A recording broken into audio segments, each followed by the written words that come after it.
네, 여러분 안녕하세요. 답입니다. 자, 오늘 이 시간은 276번째 시간입니다. 자, 오늘 이 시간은 중년 이후에 건강, 운동 방법 6가지에 대해서 얘기를 드리겠습니다. 자, 중년 이후에 이제 본인의 건강 상태에 따라서 이제 운동의 방법을 선택을 좀 달리 해야 합니다. 원래 건강한 그래도 자기 연령대에 비해서 건강한 분이라면 보폭을 좀 늘리는 게 내 건강에도 좋다고 이렇게 알려집니다. 하지만 오늘은 조금 이렇게 건강이 관절이 좋지 않은 분들 기준으로 얘기를 드릴까 합니다. 자, 그래서 첫 번째 이제 건강한 사람이라면 보폭을 늘리겠지만 반대로 관절염이 있다든지 나의 건강 상태가 좋지 않다, 조금 컨디션뿐만 아니라 전체적으로 체력, 기력이 많이 떨어진다 하시는 분은 운동을 안 하면 좋은 게 아니고 운동을 하는 게 오히려 좋은 그런 부분입니다. 그래서 정말 내 몸이 움직이지 않는 상황이 아니라면 보폭을 좀 작게 좁게 해서 천천히 이렇게 걷는 것부터 운동을 하는 게 좋습니다. 그러니까 보폭을 좀 작게 짧게 걷는 그 방법으로 운동을 하시는 걸 추천을 드리겠습니다. 자, 그런데 보폭을 넓게 하든 좁게 하든 중요한 건 뭐예요? 자세입니다. 자세. 자세를 올바르게 하고 꼿꼿이 선 상태에서 바른 걸음으로 걷는 것이 무엇보다 중요하다 하는 얘기를 드립니다. 제가 이제 다음 앞으로 조만간 시간에 다른 운동 방법을 실질적으로 움직이면서 그 영상을 여러분께 보여드릴까 합니다. 그건 스틱을 이용하는 방법인데 오늘은 그냥 걷는 방법에 대한 부분을 말씀을 드리도록 하겠습니다. 자, 보폭을 짧게 그러면서 유지하면서 어깨 힘은 자연스럽게 좀 뺀 상태에서 부드럽게 자세를 꼿꼿이 세워서 이렇게 걷는 방법. 자, 이렇게 했을 때 이제 뭐 등을 굽힌다든지 이렇게 앞으로 중심이 기울어지는 이런 부분을 좀 신경을 쓰면서 걸어야 합니다. 자세는 항상 이렇게 좀 꼿꼿하게 바로 일직선이 되는 그런 상태에서 걸어간다 하는 부분이 중요합니다. 자, 그리고 이 자세가 잘못되면 관절이 좋지 않으신 분들 그리고 허리 등 목 마찬가지로 무리를 줄 수 있기 때문에 보폭은 줄이되 자세는 바로 해서 그렇게 일직선이 되게 걸어야 한다. 아까 조금 전에 제가 어깨에 힘을 빼라고 했어요. 어깨에 힘을 빼고 손동작을 하면서 걷는 것이 좋다. 두 번째, 자, 유산소 운동. 너무 유산소 운동이라 해서 막 이렇게 달리기를 하면 좋은데 그렇진 못하잖아요. 지금 관절이라든지 나의 체력이 뛸 수 있는 그런 체력이 아니기 때문에 그래서 그럴 수밖에 없다는 거죠. 저도 한 2년, 3년 전만 해도 이렇게 러닝을 했습니다. 러닝을 학교 운동장에서. 그런데 할 때 마음은 기분은 좋아요. 땀도 빨리 나고 이렇게 하는데 문제는 뭐냐? 하고 나니까 이제 체중이 과체중을 좀 불기도 했지만 무릎 관절, 발목이 아픕니다. 물론 그 이후로는 허리 쪽도 아프더라고요. 그래서 지금은 이제 뛰는 러닝은 상가를 하죠. 왜 그러냐면 이제 무릎 쪽에 문제가 있기 때문에 부담이 엄청 돼요. 요즘 뭐 무릎에 물이 차고 이러지는 않지만 그래도 상당히 이렇게 걷는데 보행에도 지장이 있을 정도입니다. 그래서 이럴 때는 어떻게 해요? 제가 선택을 해야 되는 거예요. 그래서 러닝을 포기하고 이제 걷는 운동에서 조금 빠르게 속보로 걸으면서 손동작을 많이 해주면서 그 대신 달리기를 하기보다는 뭐 이제 사이클을 탄다든지 굴러다니는 사이클 말고 고정된 사이클이라든지 수영 그래 관절에 무리를 주지 않는 그런 운동으로 이렇게 바꿔서 하는 것이 좋다. 자, 이게 이제 통증 때문에 하고 싶어도 안 돼요. 통증 때문에. 그래서 이렇게 무리하게 유산소 운동을 하기보다는 걷는 것이 훨씬 더 좋다 하는 얘기를 드리고 싶습니다. 세 번째, 유연성 운동. 유연성. 이게 뻣뻣하게 이게 뼈가 굳어진다는 그런 느낌이 들어요. 그래서 저도 항상 이걸 잡고 유연성, 편안하게 릴렉스 하는 상태에서 유연하게 이게 이제 근육이든 뼈도 너무 뻣뻣하면 다치게 돼요. 그래서 이제 유연성 운동을 평소에 이렇게 해줘야 예방을 할 수 있는 부분입니다. 자, 이 유연성을 하면서 근력은 같이 길러줘야 돼요. 특히 이제 우리가 상체 부분에 이제 푸시업이라 그러죠. 뭐 팔굽혀펴기를 무리하게 엎드려서 이제 할 수 있는 건 아니잖아요. 할 수는 있어요. 그런데 무리가 돼요. 그래서 이제 상체도 푸시업도 어떻게 벽을 짚고 가볍게 하는 유연성과 함께 근력을 키우는 방법으로 운동의 방법을 바꿔야 합니다. 자, 그리고 이제 주로 하체 쪽에도 근육과 유연성을 키우는 그런 이제 뒤꿈치로 올렸다 내렸다 하는 운동도 유연성과 근력을 함께 키울 수 있는 그런 부분. 그리고 뻣뻣한 자세, 다리도 그렇고 이제 너무 이렇게 뭐 다리를 넓게 벌려서 근육이 뭐 엄청 아플 정도는 아니고 그래도 다리 운동도 이제 벌리면서 유연성 운동도 함께 해주는 것이 상당히 중요하다 하는 얘기입니다. 자, 네 번째, 이게 뭐 운동을 하면 습관적으로 내가 예를 들어 뭐 하루에 뭐 10,000보다 15,000보다 이렇게 딱 정해놓고 그걸 안 하면 안 돼. 막 그런 강박관념은 좀 버려야 됩니다.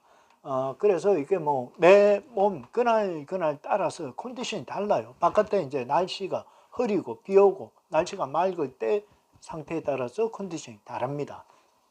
그래서 어느 측정을 해서 정해놓기는 하되 무리하게 내 몸 컨디션이 날씨가 기후가 뭐 이게 안 맞는데 내가 오늘 무조건 죽었다 깨나도 만보 걸어야 돼. 그럼 끝까지 무리하게 그렇게 하실 이유는 없다는 거예요. 어느 기준점이 있더라도 그날 컨디션을 보고 운동량을 2분의 1 또는 뭐 거기에 맞춰서 스스로 이렇게 조절하는 게 필요하다. 그래서 강박관념은 꼭 내가 정해진 거 그거 안 하면 내가 뭐 몸이 그 한 거 아니냐. 그게 아니고 본인의 컨디션을 먼저 생각하고 챙겨보고 하는 게 정리하고 이렇게 조절하는 거는 본인이 해야 되는 겁니다.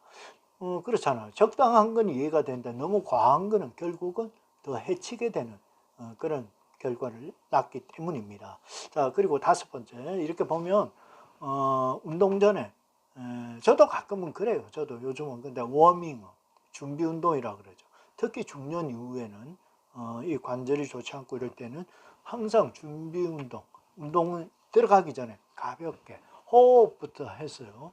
전체를 워밍업을 충분히 하고 그렇게 운동을 해야 돼요. 걷는 것도요. 너무 좀 무리하게 빠르게 이렇게 걷고 이러면 손상을 당할 수 있습니다. 꼭 뛰어서 뭐 점프해서 손상을 당하는 게 아니고 걷는 것도 근육에 미리 야 내가 운동 이제 이렇게 할 거니까 너 알고 있어 이렇게 신호 주듯이 워밍업을 충분히 하고 그래야 근육에도 뭐 신호도 내서 이제 가니까 어떻게 마음 전체도 준비가 되어야 돼요. 그래야 몸도 거기에 맞춰서 준비를 하는 겁니다. 자, 그리고 여섯 번째.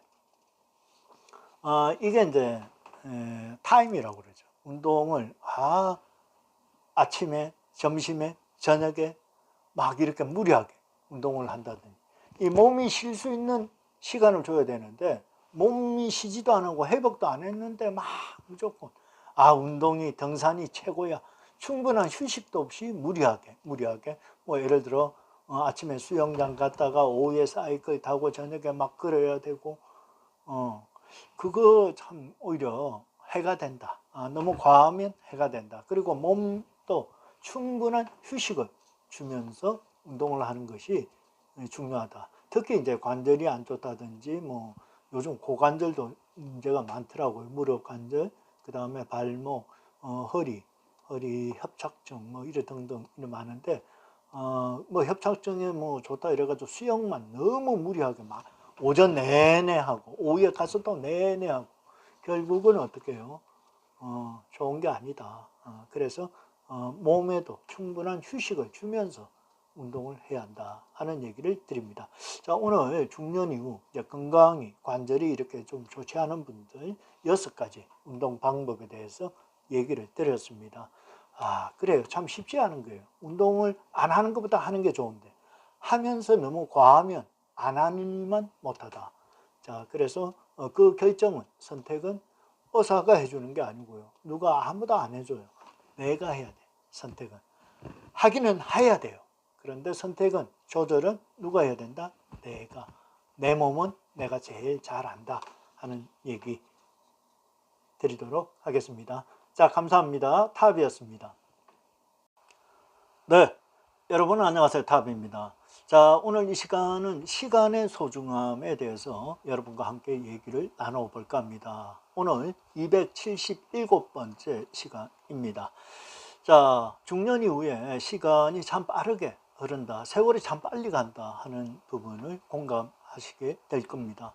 어떨 때는 무기력하고요. 하루를 지냈는데 정말 과연 오늘 하루가 나에게 뭐 계획대로 보람되고 의미 있는 하루를 보냈을까 하는 생각에 반복하면서 돌아다 보면 크게 생각나고 기억되고 의미가 있는 그런 부분이 좀 부족한 날이 많구나 하고 이렇게 느낄 때가 많습니다.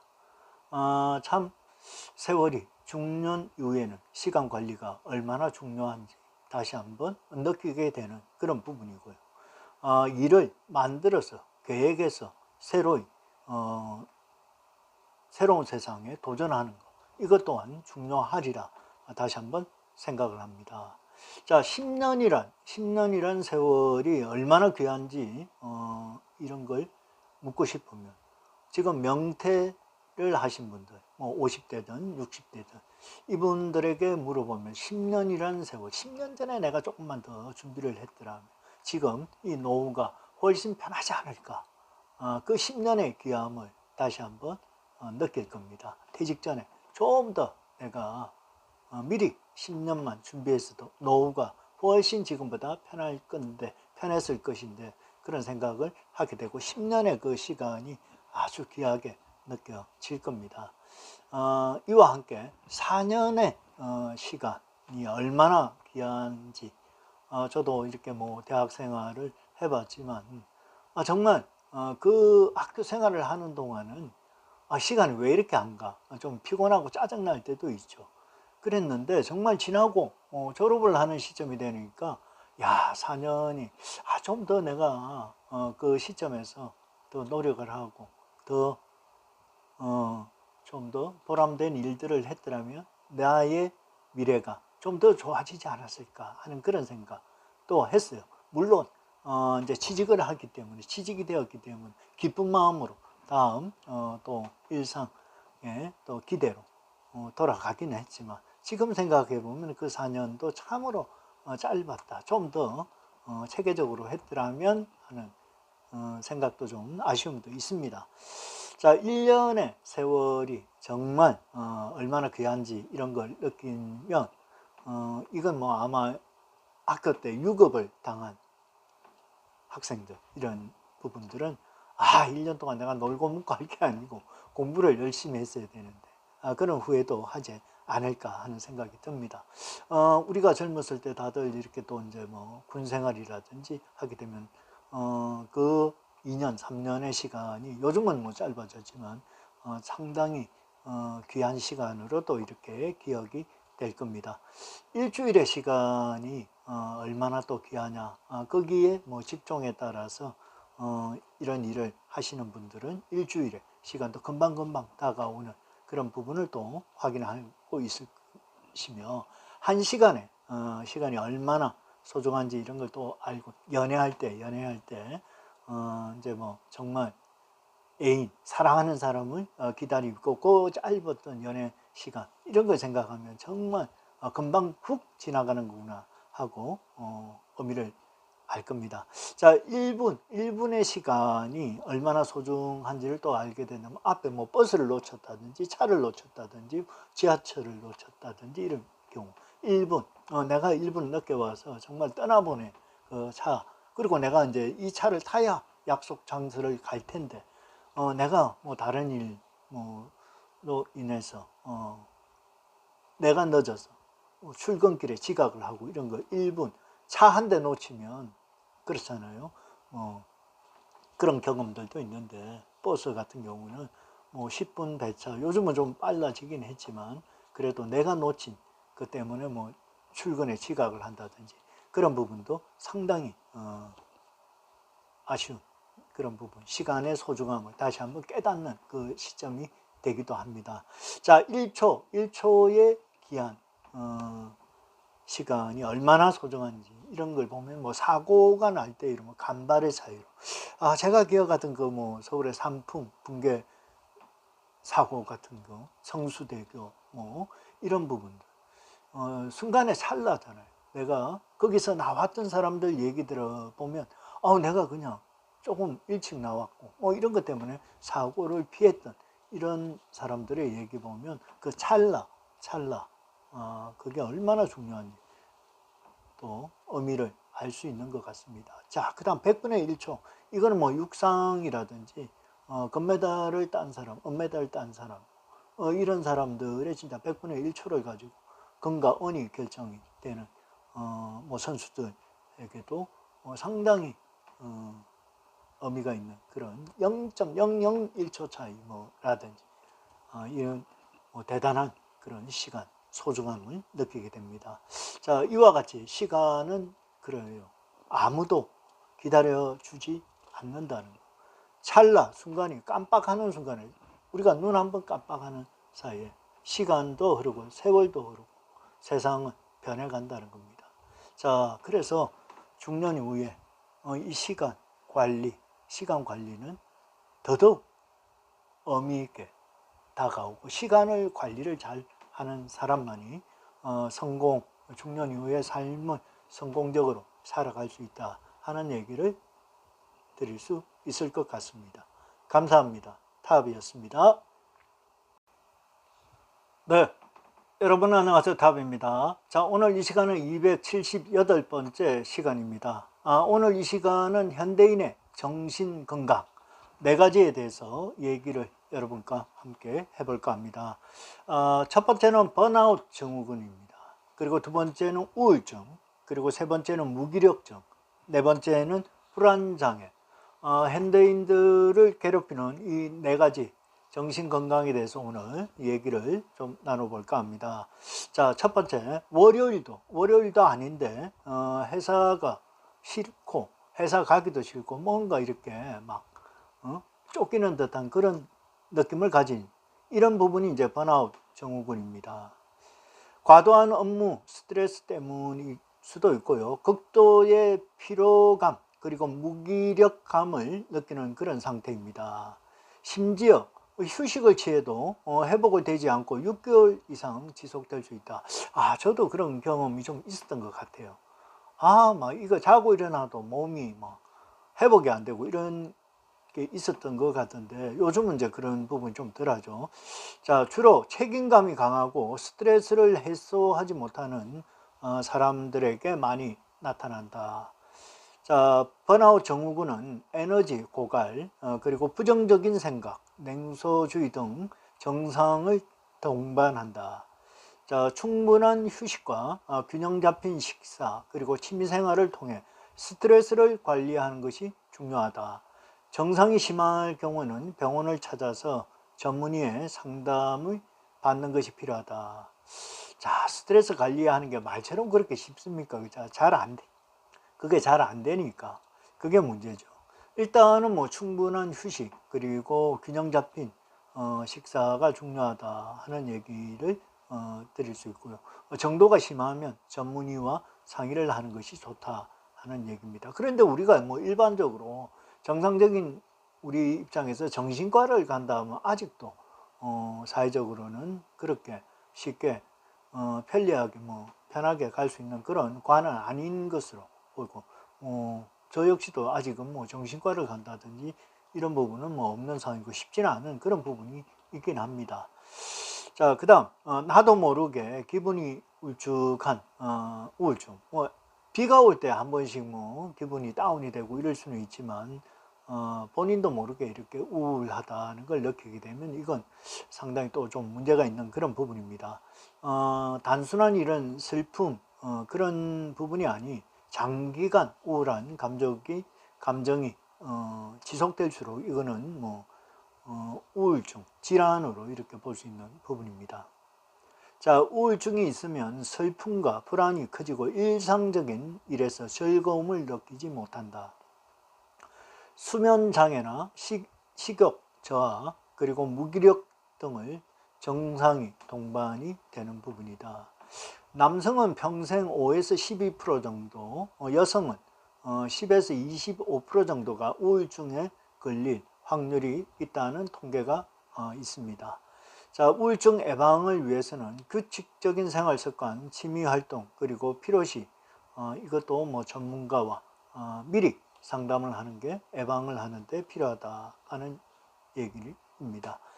자, 이유 없이 아무것도 하기 싫고 뭐 하고 싶지도 않고 이게 무기력증.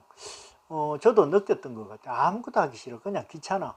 이게 무기력증이구나. 예. 자, 기력이 떨어지고 아무것도 하고 싶지 않은 상태를 말한다. 피로감, 집중력 저하, 수면 장애 등 신체적, 정신적 원인으로 이렇게 꼽힙니다. 자, 이럴 경우는 내분비 대사 질환이나 수면 장애가 주요 원인이기도 하고요. 우울증이나 불안증도 무기력증을 생기게 할 수도 있다.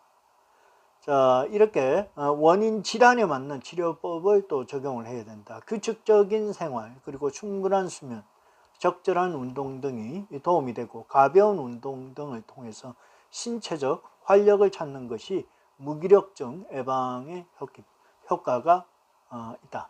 자, 그래서 이 걷는 운동, 가볍게 우리가 쉽게 접할 수 있는 걷는 운동이 정신적인 이런 부분에도 도움이 되는 게 확실히 맞구나 하는 생각을 합니다.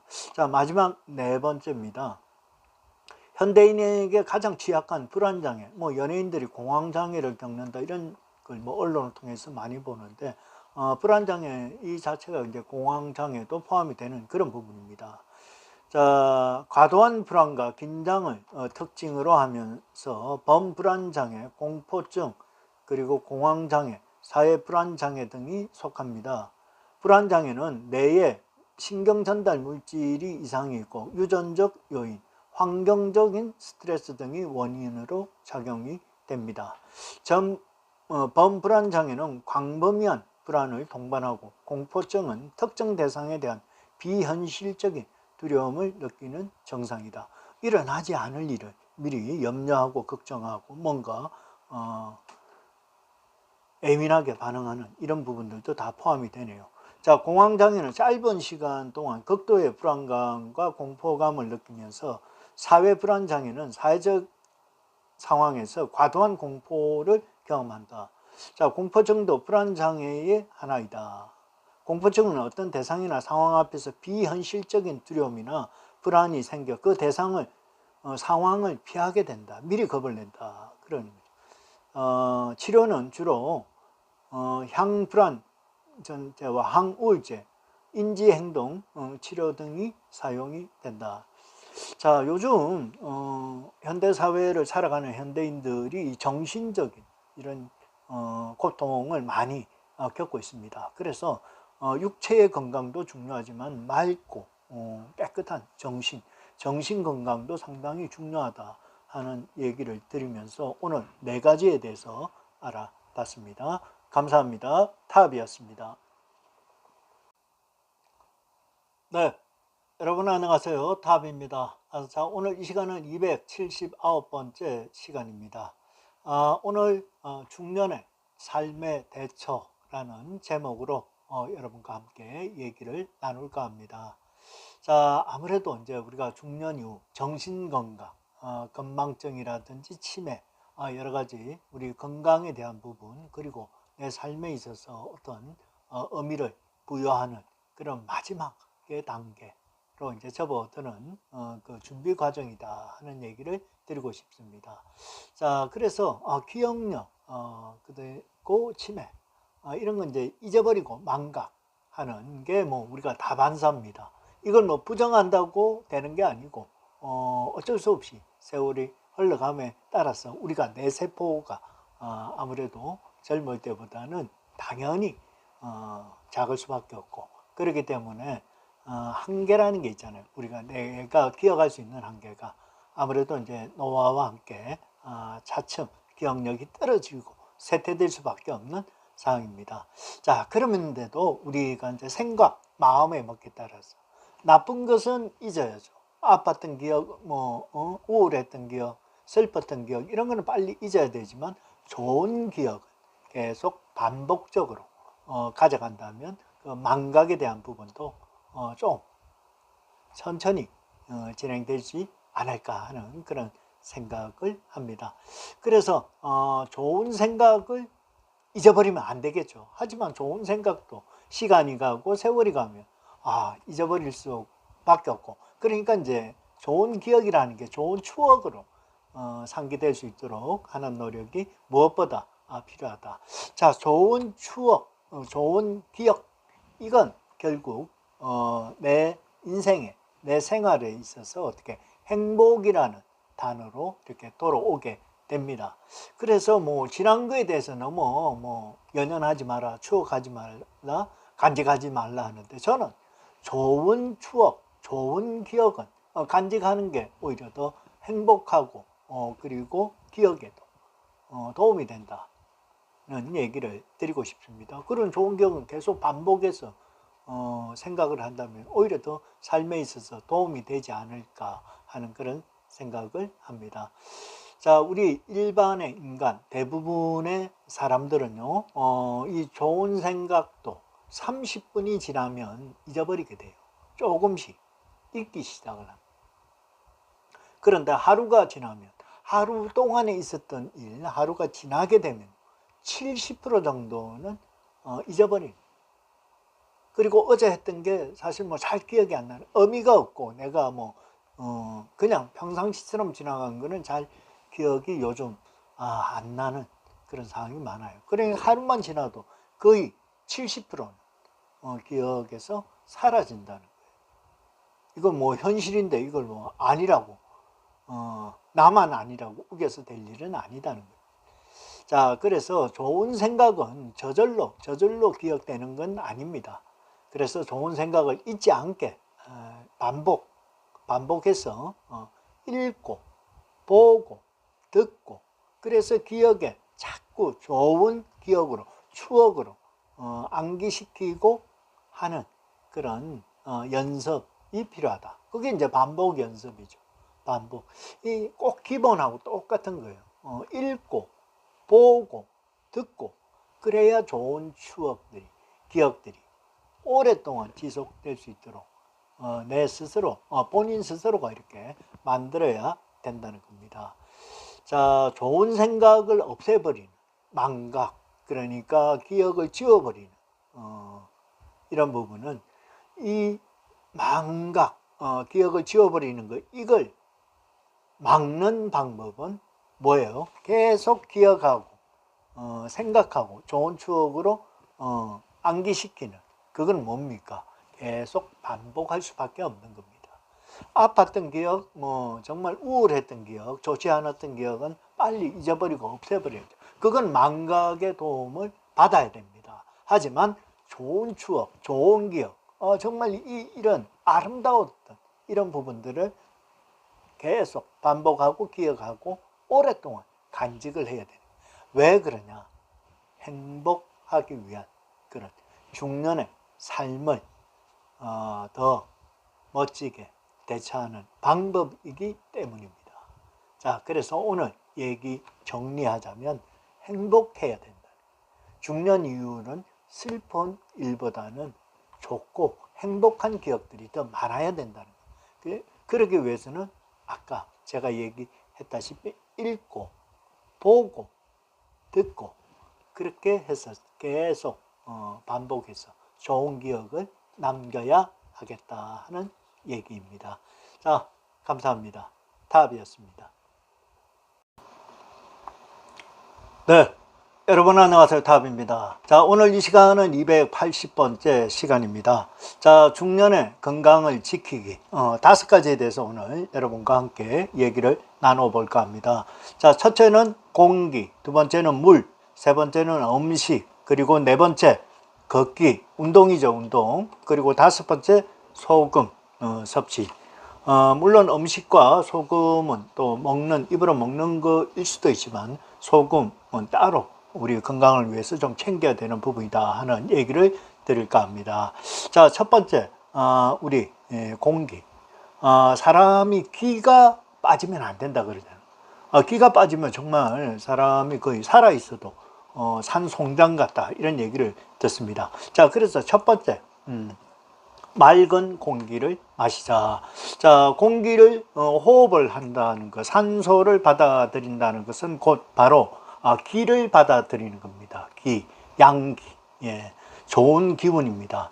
자, 그래서 우리가 마시는 이런 공기는 호흡기를 통해서 우리 신체 전반에 산소를 공급하면서 정말 우리 몸에 이제 좋은 기운을 주는 것이다. 그러니까 좋은 공기를 마시는 게 필요하다는 것입니다. 자, 자연스럽게 우리 몸을 정화시켜 줄 수 있는 그런 역할이 호흡을 하는 이 산소, 공기가 그만큼 중요하다는 얘기입니다. 자, 두 번째, 좋은 물, 맑은 물을 마셔라. 자, 이건 우리가 예전에 집에 수돗물 이렇게 마시던 시절, 운물 마시던 시절이 있었어요. 그때만 해도 물을 마셔도 뭔가 물 맛을 느끼고 했지만 사실 지금 수돗물을 바로 먹지는 않습니다. 정수기를 통하든지 아니면 생수를 사다가 먹고 있습니다. 물론 그 물에 대한 판단은 각자가 여러분들이 하겠지만 이왕이면 좋은 물을 선택해서 먹는 것이 좋다. 이 마시는 물은 우리 인체에 들어가서 우리의 바로 그냥 수분의 역할도 하지만 피로 바로 연결이 됩니다. 자, 그래서 그 피로 우리 인체에서 하는 역할이 너무너무 많다는 거예요. 그러니까 좋은 피가 생성이 될 수 있는 가장 기초 좋은 물을 마셔줘야 된다는 겁니다.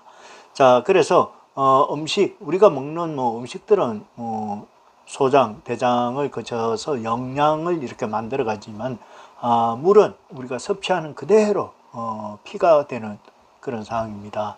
자, 그래서 맑은 물을 마시면 당연히 맑은 피가 되고 지저분한 물을 마시게 되면 아무래도 더러운 피가 되겠죠.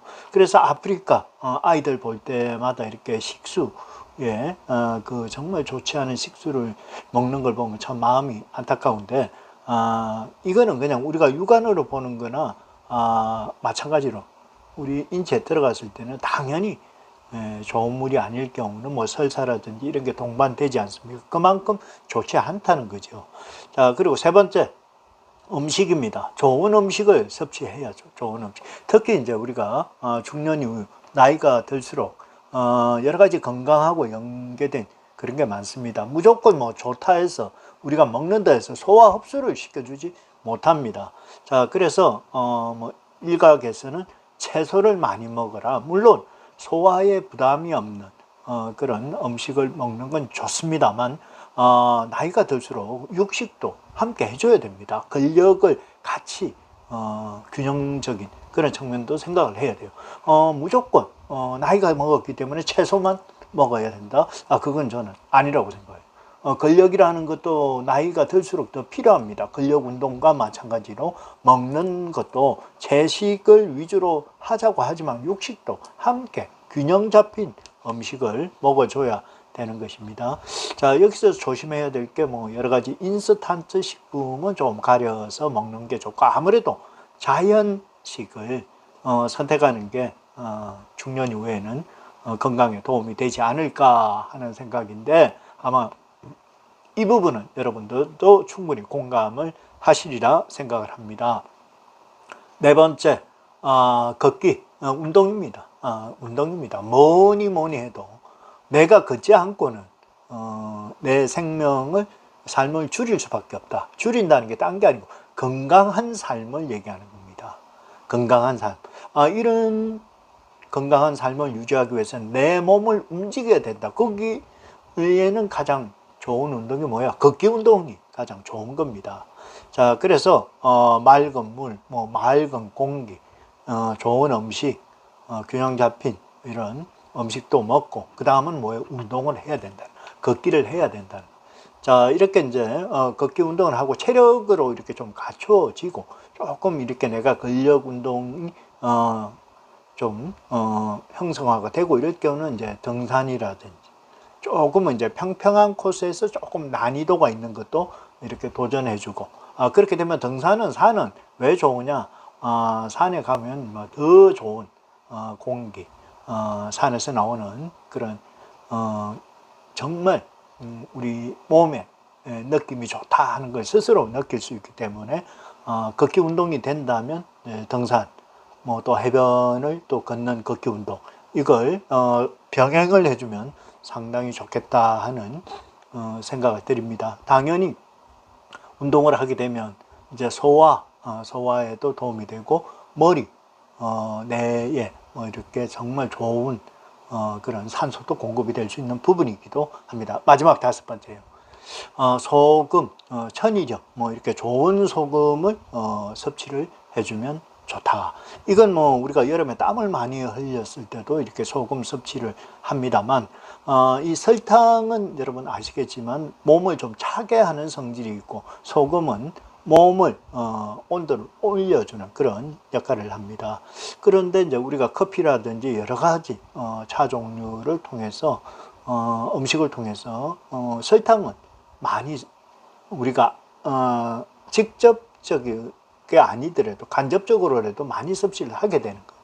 자, 그래서 소금은 섭취해 주는 것은 이게 몸의 균형을 맞춰주는 역할도 하게 되는 겁니다. 자, 그래서 저는 요즘은 이제 칫솔질도 이렇게 소금을 가끔씩 이렇게 하고 있습니다. 잇몸이라든지 이런 부분도 소금을 해주면 뭔가 이렇게 구강도 좀 청결해지는 느낌도 있고 뭔가 이렇게 개운한 느낌이 좀 있더라고요. 그와 마찬가지로 소금 섭취는 몸의 열을 올려주는 역할을 한다 하는 내용을 여러분께 얘기를 드렸습니다. 자, 오늘 중년 이후의 건강 지키기 5가지에 대해서 얘기를 드렸고요. 여러분, 이거 하나하나 작게, 별거 아닌데. 근데 문제는 뭐야? 아무것도 아닌데, 별거 아닌데 실천을 하는 게 더 중요하다는 거예요. 네, 실천하는 게. 주위에서 너무 이렇게 정보들을 많이 주니까, 그냥 이게 넘어가 버리는데 아닙니다. 하나하나, 오늘 요 5가지 중에 할 수 있는 거 한 가지든 2가지든 3가지든 내가 선택해서 할 수 있는 거는 실행을 하면 그만큼 도움이 된다 하는 얘기를 드리고 싶습니다. 감사합니다. 타압이었습니다.